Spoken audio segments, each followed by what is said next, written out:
Good Yontif and Chag Sameach. So this morning, I wanted to keep in concert with the theme of fours that we have during the Passover Seder. We have 4 cups of wine, 4 children, 4 questions. And so this morning I want to ask 4 questions about a particular piece of matzah that we eat at the end of the meal. And for that purpose, I brought my matzah tie and my matzah kippah to remind me what I'm supposed to talk about. So, of course, that last piece of matzah that we eat is called Afikomen. And here are the 4 questions. What in the heck does Afikomen mean? Why is it that we hide it? Why is it that it's the last thing we eat at the Seder meal? And finally, why do we care what the Afikomen is? What does it mean for us today as American Jews? So let's start with, what does Afikomen mean? Well, in case you didn't know, it's not a Hebrew word. It comes from Greek. And in the Greek, it's also come into English in some different forms. So the word api or epi, we find in literature today. At the end of a book, what is written at the end of a book? The epilogue, right? And logos means word in Greek. So epilogos would mean after word, right? The afterword to the book. Epi means after. So now we know what the afi means. Komos came into English in a slightly different form as comedy, revelry. So the 2 Greek words together mean after dinner revelry, Afikomen.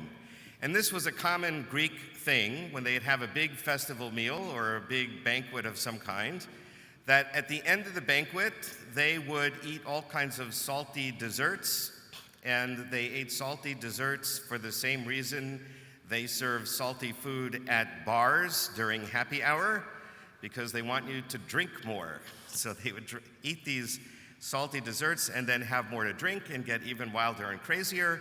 And then apparently they would also go from house to house. Now, of course, the people who threw these big banquets lived in large mansions, so this was sort of the Beverly Hills district of Athens or Rome, and they would be knocking on all the other wealthy people's homes in Beverly Hills and asking them to join in the party and kind of carousing through the night, making a lot of noise and revelry. That was what Afikomos meant to the Greeks. So the question is, how did it get to mean what it does in the Seder today? And in order to explain that, we want to look at the Mishnah, which says a famous phrase which you may have remembered from the Passover Haggadah, Ein maftirin achar haPesach Afikomen. It comes into the Haggadah because it's the answer we give the wise child who asks, what are the laws and statutes and commandments that God has commanded us? And you're supposed to teach him all the laws of the Passover Seder until the very last one. And the very last law in the Mishnah about the Passover Seder is Ein maftirin achar haPesach Afikomen. So the word maftir you probably recognize, because every Shabbat and even on the festival here we had a maftir aliyah, right? The maftir aliyah is the final one, the concluding aliyah. So ein maftirin means we do not conclude, we do not end, achar, which means after, haPesach, the Passover meal, Afikomen. We do not end after the Passover meal with Afikomen. That is, the original idea was, the rabbis were trying to tell us, do not do like those Greek people do and eat a bunch of salty foods and get drunk even more, or go out partying from door to door, revelrying, making a lot of noise throughout the neighborhood and carrying on. That's not what we're about tonight. They had to tell us that because they had already borrowed several other elements of the Greek banquet format. Drinking, we do have 4 cups of wine. Making toasts, we lift the cups of wine several times during the meal. We're making a toast. Reclining, because that's the way Greeks ate their fancy meals. They would recline on sofas. And so there are many elements of a Greek banquet that we're celebrating that they adapted for the Passover Seder. But they wanted to tell us one thing we will not do is go out and party afterwards and carry on like a bunch of crazy people. That's not Jewish. right? We're here for a particular purpose, to celebrate, to act as if we are, sort of the upper class now. We're not slaves anymore, and we're going to tell our story. And it's important for us to tell the story and to party and celebrate, but we're not going to go out and act like crazy people. So, ein maftirin achar haPesach Afikomen. Why do we hide this matzah? This comes from a statement in the Talmud. Rabbi Eliezer says you should snatch the matzah and hide it so that the children won't go to sleep. In other words, like so many other things at the Passover Seder, this is a game to keep the children engaged in the Passover Seder, right? So there's two versions of this game, by the way. The first one is that the Passover the leader of the Seder, hides the matzah, him or herself, and then the children have to go find it so we can conclude the meal. And when they find it, they get a reward. And the second version is the children hide it. They snatch it away from the leader of the Seder, and they hide it. And when the leader comes to pick it up to end the Seder meal, it's missing. And so he can't finish the Seder without it. Where is it? The children have it. And they won't give it to you until they get their reward.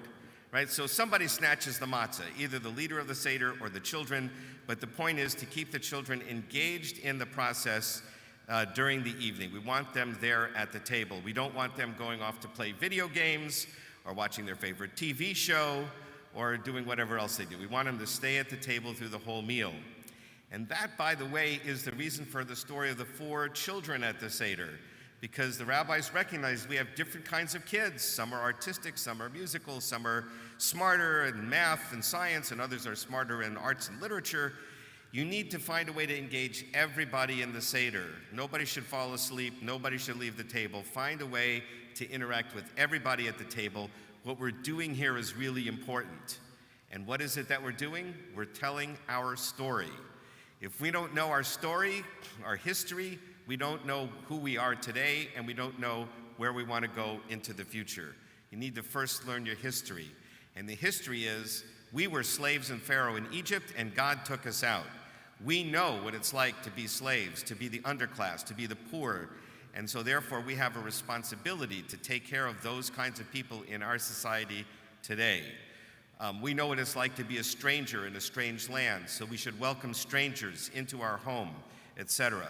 This is part of who we are. It's written into our DNA based on this story that's so important that we want to keep telling our children every year, and we don't want them to leave the table, so we invent this game to keep them there. Why is this matzah the last thing we eat? Well, from that statement in the Mishnah, it says, Ein maftirin achar haPesach Afikomen. We don't, after eating the Passover meal, go out and do revelry. The rabbis developed this idea that the last thing you should do is have a taste of that Passover lamb. At least in the time of the temple, and when the temple was destroyed, we still had whatever the substitute was for the lamb. Either still roasting a lamb, that was some people's custom, or roasting some other kind of meat, or today could be vegetarian, whatever. You have some symbol of that Passover lamb, which represents freedom. So the last taste in your mouth before you go to bed at night is the taste of freedom. That's what they wanted you to do. So that's another reason for not eating all kinds of desserts after you finish this, because the last thing you want to taste is the taste of freedom. Well, we don't have the Passover lamb anymore, but we do have the matzah. We're not going to eat bitter herbs, the last thing, because that reminds us of the bitterness of slavery. But we do have the matzah. And when Rabban Gamliel talks about the matzah, remember he talks about the 3 Passover items, and he holds up his piece of matzah. He says, this is the bread that we ate when we left Egypt, because the dough didn't have time to rise. It's not the bread of affliction we talked about at the beginning of the Seder, the bread of poor people. Now it's the bread of freedom. It's the bread that we ate as we hurried out of Egypt because we were so excited that we were free people. We didn't even wait for the dough to rise. We ate it unleavened. It's, again, the taste of freedom. So the last thing you eat at the Passover meal is the Afikomen, so that the last taste in your mouth is the taste of freedom.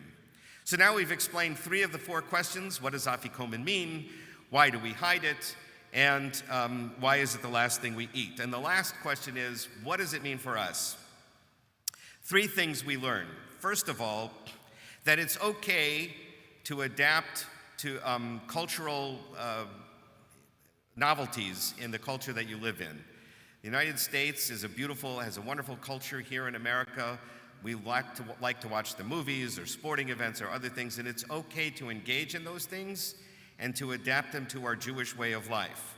That's what the rabbis did with the format of a banquet meal. But we also need to know where to draw the line.